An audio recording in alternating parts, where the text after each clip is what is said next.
Formative assessment allows a teacher really to trace a student's growth from a starting point to an ending point and to understand each student's placement at a particular time.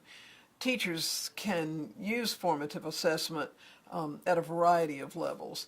You can use informal assessments, walking around the classroom and spot checking students' work to see what patterns you see in students. Having short conversations with students about what they're learning, actually having small group discussions with students to sort of see who's plugged in and who's not. And more formal things like Frayer diagrams or journal entries or exit cards just to get specific content from students. The idea is to use whatever mechanisms are available to be as precise as it's possible to be about exactly which students are where at a given time. What's not such a good idea is sort of a favored teacher's practice of, oh, I can tell where they are by looking at them. Unfortunately, students' faces are not always very good barometers of their knowledge, and it's easy to misinterpret a look that we believe is either confusion or illumination, but actually turns out to be something else. So using informal strategies can be really helpful.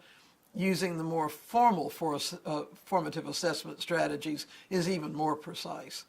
In terms of students with formative assessment, there are lots of important messages that happen.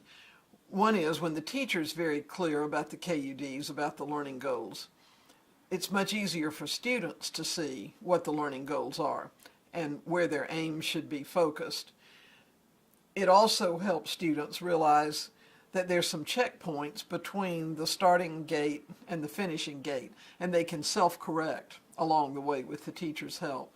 And when a teacher is careful to help students analyze their own work in terms of formative assessment, then it's much easier for them to be responsible for adjusting their learning to contribute to their own success. So formative assessment is very powerful for teachers, very powerful for students as well.